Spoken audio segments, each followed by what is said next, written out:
Hey class, welcome back to Mr. Martyr and Mr. Walters Flip Classroom. This is part 5, India.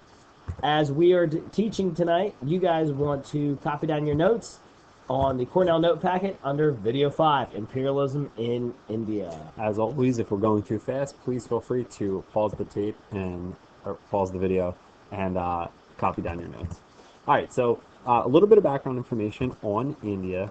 It was originally ruled by the Mughal Empire, and they reigned for a very long time, as you can see, from the 1500s to the 1800s. And at their peak, they were just as large and just as powerful as any European nation. And so the question that we ask ourselves is what happened that allowed them to be taken over by the Europeans?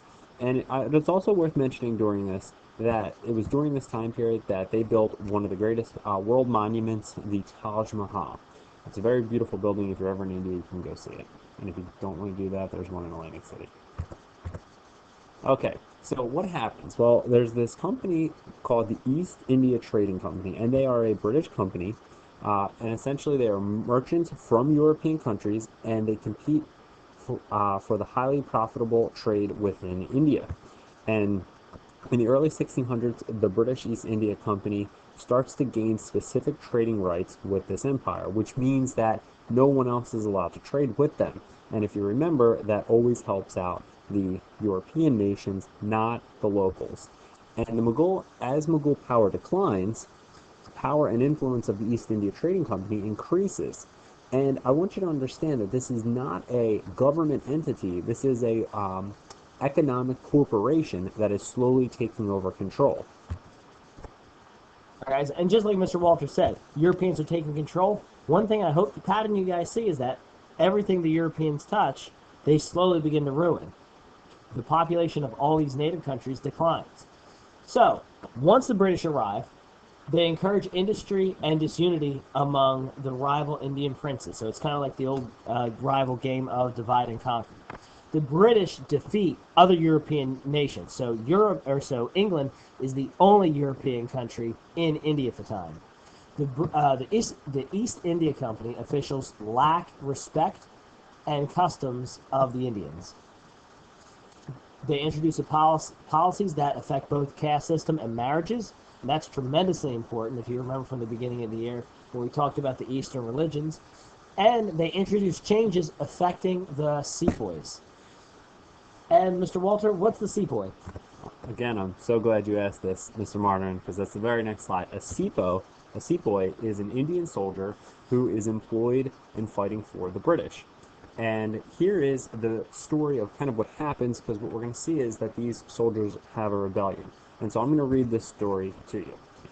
No one knows how the rumor started, but it spread quickly. The bullets for the new rifles, the story went, were greased with the fat of cows and pigs. The sepoys were outraged because Hindus regarded the cow as sacred and Muslims could not touch pork using these bullets. It would violate the beliefs of both groups.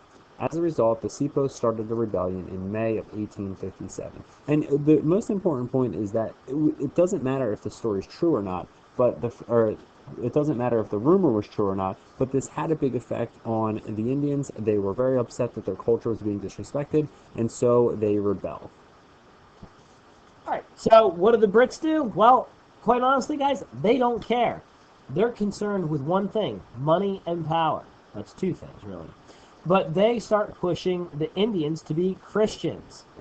Prior to this whole incident, they told the Indians, "You should be Christian anyway, so this really shouldn't matter to you." And clearly, that's not a respect for their culture.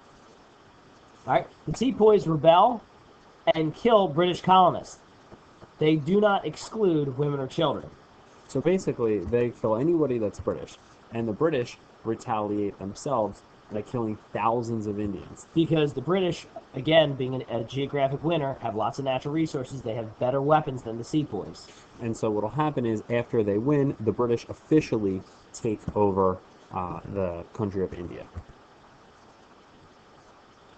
All right, the end result is Great Britain forces India to follow policies that benefit the parent country and that are devastating to the Indians. So, for instance, they tell the Indians to start growing this, and if you're looking at this, this is a picture of cotton. But one thing you can't do with cotton is eat it.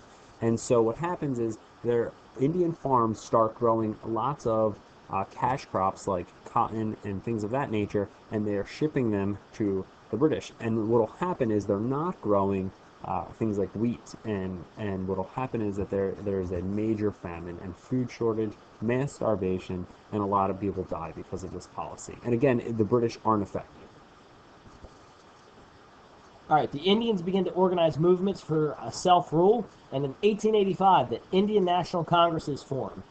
And this led to a long struggle to compete for independence. Now, there's two religious groups in India at the time, Hindus and Muslims. At the time, they're working together. All right, in order to defeat the British, the Hindus and the Muslims, which again have very tremendous differences, they work together. By 1906, however, the Muslims cannot work with the Indians, and they formed their own political party.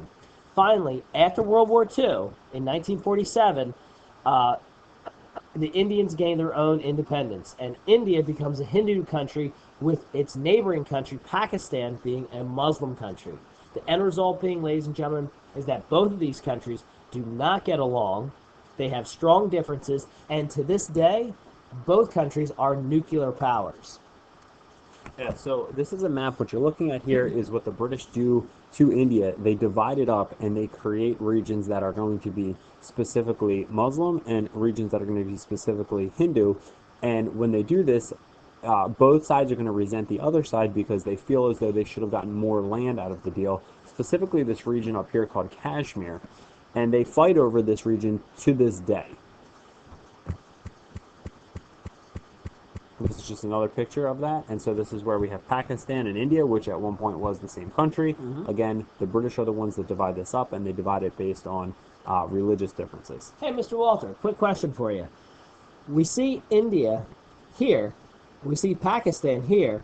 What country's on the other side of Pakistan? Oh, that's a good question, Mr. Martin. Well, Maybe for a bonus point, you might have to come in tomorrow and tell us. I'll tell you what. That's a big one. All right, the end result impact. The positive things that are going to happen, the British will improve transportation and infrastructure. They're going to build roads and railroads, and they're going to introduce new medicines. Their population will start to increase rapidly, and to this day, India has one of the largest populations in the world. They will also introduce new agricultural methods, but they will pressure farmers to grow cash crops and not food crops, and that will be devastating to the Indians.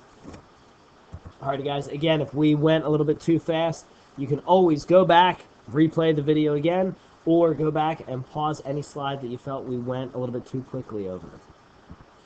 We're also going to put this discussion question up, and we want you to come in tomorrow prepared to talk about this.